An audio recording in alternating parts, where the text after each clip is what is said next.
projet Migration Cloud est un très gros projet pour eVoyageurs SNCF, qui est la filiale privée de SNCF qui s'occupe de toute la partie B2C, donc avec notamment le site emblématique Oui SNCF, mais aussi des applications comme l'application App SNCF, l'assistant SNCF. Et du coup, pour nous, le projet de migration cloud est forcément un projet très important d'un point de vue sécurité, vu les volumes de données personnelles qu'on manipule et les enjeux en tant que premier e-commerçant de France. Donc la sécurité a tout de suite été mise dans la tête de tous les acteurs du projet pour être au meilleur niveau de sécurité et assurer à la fois un bon niveau de résilience et de protection. Donc ce projet a été drivé par la sécurité, où on a fait un certain nombre d'expérimentations avant de faire notre migration cloud. On a commencé petit avec des applications qui étaient cloud native et où on a construit une landing zone, un environnement spécifique pour ces nouvelles applications, dans l'idée d'apprendre comment aller sur le cloud, quels sont les nouveaux concepts et comprendre finalement ce changement de paradigme qui est la migration cloud, où finalement il a fallu tout repenser de A à Z en repartant des besoins pour rechallenger nos solutions, nos manières de faire, nos outillages, nos process. Et ça se fait évidemment pas en une seule fois. On ne peut pas faire un projet d'une telle ampleur en ayant bon du premier coup. Donc il faut réussir à apprendre. Et c'est ce qu'on a pu faire au travers de deux étapes principales sur ces sujets cloud. Donc la sécurité a vraiment été le driver pour cette partie migration cloud. On a commencé donc petit, comme je le disais, pour après se dire qu'on avait un intérêt à migrer toutes nos applications qu'on avait sur le on-premise sur le cloud. Et là, du coup, ça a été notre deuxième itération de notre landing zone, de notre manière de faire atterrir nos applications sur le cloud. Et ça nous a à nouveau rechallengé sur la manière dont on allait faire cette migration à l'échelle.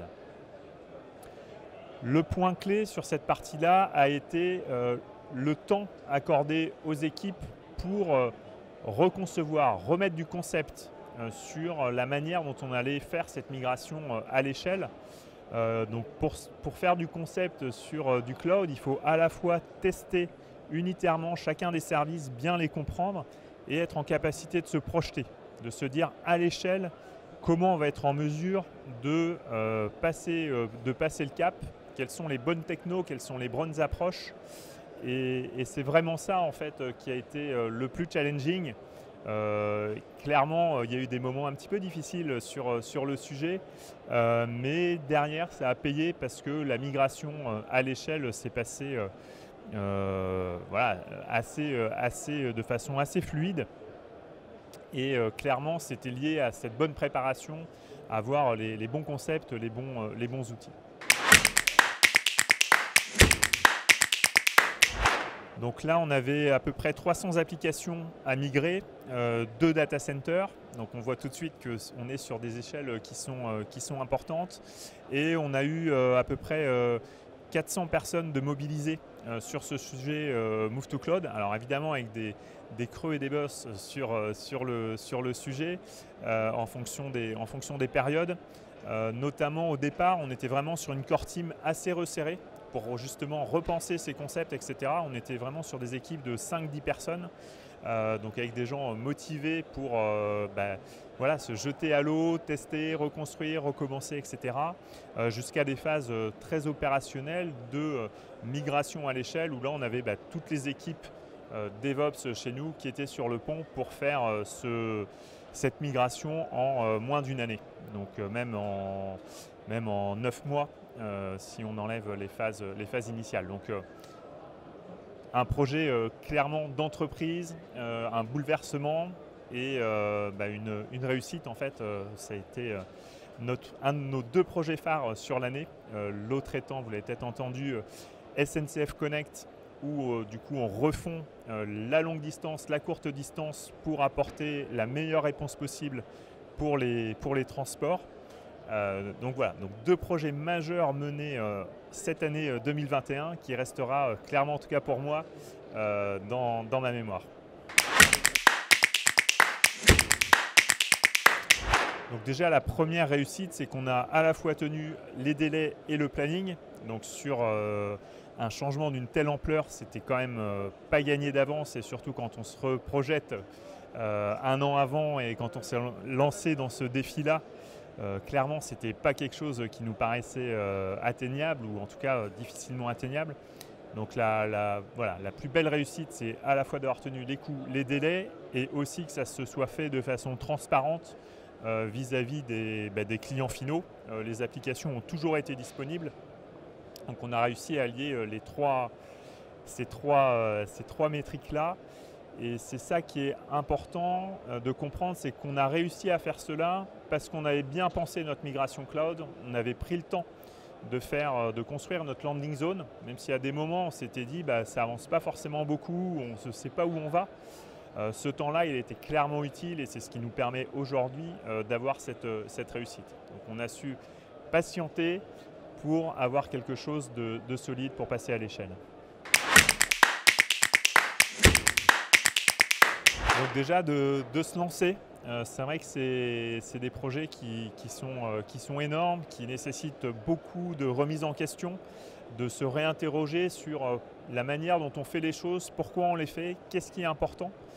Et il faut arriver, c'est ça vraiment la difficulté, et il faut arriver à trouver des gens qui sont à la fois capables d'aller dans le micro-détail, de comprendre comment ça fonctionne sur tel ou tel cloudeur, et d'être capable de se projeter à l'échelle.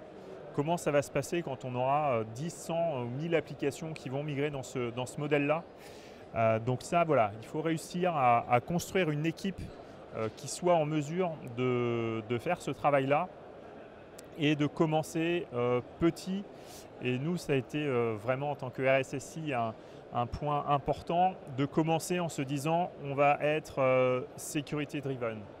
On commence du coup en verrouillant un maximum de choses, parce que dans le cloud, par défaut, tout est ouvert. Le moindre petit écart peut avoir des impacts très importants. Donc c'est ça qui est important, c'est de bien verrouiller au départ la sécurité. Une fois qu'on a compris, qu'on a vu les limites, du coup on va aller ouvrir progressivement pour aussi permettre aux équipes DevOps d'avoir les gains du cloud. Donc ce qui est important, c'est de combiner les deux. Et c'est toute la difficulté. Et là, c'est comment on arrive à avoir un socle sécurisé tout en gardant l'agilité pour les équipes. Et ça passe par, encore une fois, une landing zone qui a été bien conçue. Il y a des choses comme le réseau, comme les identités. En fait, les équipes de développement n'ont pas besoin d'aller toucher à ces couches-là. Donc ça, il faut s'en abstraire. Il faut que ça soit security by default, transparent. Et après, il y a des choses que les équipes doivent pouvoir aller modifier, donc du self-service.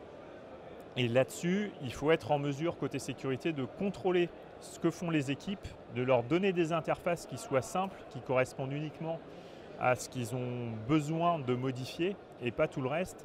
Et la clé du succès, à mon sens, elle est là. Et c'est ça qui permet, in fine, d'avoir un environnement qui soit sécurisé et où on peut être serein pour être passé à l'échelle.